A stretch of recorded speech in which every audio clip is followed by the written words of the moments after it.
Salutations à tous, ici Victor Echo 2, Foxtrot X-Ray Oscar, Charles, et j'ai devant moi des radios CDM 1550, des radios Tron King, que j'ai achetées pour moins de 100$ il y a quelques temps, même presque 2 ans je crois.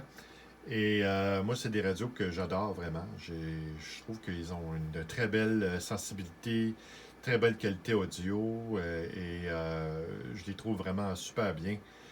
Le seul problème, c'est quand on les achète, habituellement, c'est limité à 16 canaux conventionnels. Parce que c'est des radios trunking, LTR Passport, donc on peut mettre, je pense, 128 canaux ou talk group là-dedans. Là. Mais pour une utilisation radio commerciale, c'est avec 16 canaux. Moi, j'ai fonctionné avec 16 canaux pendant un certain temps. Puis je trouvais vraiment, là, même avec 25 watts, je trouve que c'est des radios qui fonctionnent très, très bien. Là.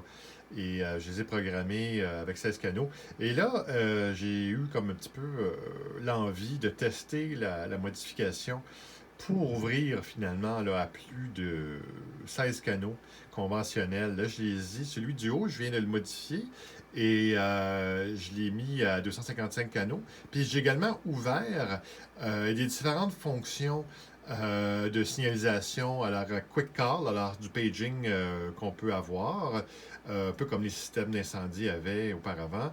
Puis également le MDC 1200.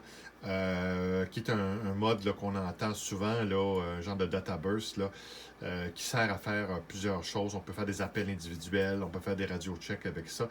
Avec la version normale, en conventionnel, c'est pas possible de faire, là, d'avoir cette fonctionnalité-là. Et on peut, par contre, quand on débarre le radio, on est capable de le faire. Alors, c'est juste pour simplement indiquer que vous pouvez faire ça là, absolument très facilement. La seule chose que je recommande, c'est avant toute modification, toujours faire un backup du code plug. Euh, Comme ça, là, si jamais ça arrive que vous faites des modifications et que ça ne fonctionne pas, il faut absolument avoir une copie. Sinon, là, vous allez avoir des gros problèmes à restaurer là, la fonctionnalité du radio. La bonne nouvelle, c'est que ces radios-là, une fois que vous avez une copie du code plug, là, c'est impossible presque d'en faire des briques, là, si on veut. Là. Alors, moi, ce que j'utilise là, pour faire une copie de sauvegarde, ça, c'est ce que je vous recommande, là, c'est d'utiliser le Code Plug Tools. Là. Alors, il y a un logiciel qu'on peut utiliser qui est celui-ci. Alors là, ce qu'on décide, c'est qu'on active ça.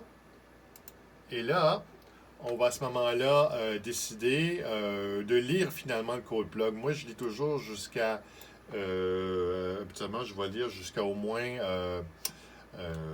Ça va être jusqu'à. Dans ce cas-ci, c'est pas un gros code plug, là, mais on va lire jusqu'à 0, 1, 0, 0, 0. On va tout lire cette plage d'adresse-là pour être certain de ne pas avoir de problème. Là. Moi, je vous recommande de faire ça. Surtout si vous avez un code plug existant avec beaucoup, beaucoup de canaux, là, vous voulez être certain de tout agripper là, en tant que tel. Là. Alors, c'est ça. Puis là, dans ce cas-ci, ben, j'utilise évidemment une petite boîte là, qui est comme ça, là, qui va être utilisée, qui est branchée au PC, qui est en dessous avec le port série. J'utilise ça parce que, pour la raison que j'avais un câble USB auparavant que j'ai acheté. Et pour une raison que j'ignore, là, ça fait 2 câbles que je saute. Ces câbles USB pour une raison, là. Par contre, l'autre fonctionne très bien en mode série. Mais je sais pas qu'est-ce qui se passe. Là, je suis plus capable de programmer. Pourtant, il voit encore l'adapteur USB, mais je suis plus capable de le faire fonctionner. Fait que juste pour revenir à ce qu'on disait, je vais là. Puis à ce moment-là, ce qu'on fait, c'est que vous faites Read Radio. Puis là, à ce moment-là, il va se mettre à lire le radio. Puis il va vous lire un beau code plug. Puis vous pouvez à ce moment-là, une fois qu'il est sauvegardé, ben, une fois qu'il est lu, vous pouvez le sauvegarder en appuyant sur Save File. Alors voilà, bon, message un peu cryptique. Je fais Save File ici. Puis là, à ce moment-là, il va avoir le numéro de série du radio, il va avoir le modèle. Puis si on retourne ici dans Read Data, on va voir qu'il va avoir normalement un nouveau. Hop, il n'est pas là, là. Mais absolument, on va avoir un nouveau. Ici, ouais, voilà ici. On va avoir une nouvelle un nouveau code plug en format .mot, là, qui est finalement le format qu'on veut sauvegarder quand on va faire des restaurations de backup. Parce qu'évidemment, si jamais vous scrapez votre radio ou que vous avez fait une mauvaise modification, vous pouvez prendre ce fichier-là, puis vous pouvez également programme radio directement de là, puis ça va restaurer votre radio. Moi, ça m'est arrivé aussi d'avoir des EEPROM. J'ai fait des modifications en hexadécimal, puis j'ai eu à restaurer. Puis les 3 fois que j'ai eu des problèmes, ça m'a sauvé, évidemment.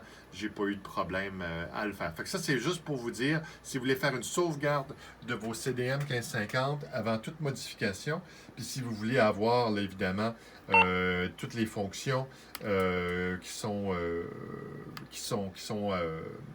possibles avec ces radios-là, ben c'est la façon que vous pouvez le faire. Alors voilà, je vais faire une seconde partie de ce vidéo prochainement. Je vous laisse là-dessus. VA2 FXO QRT.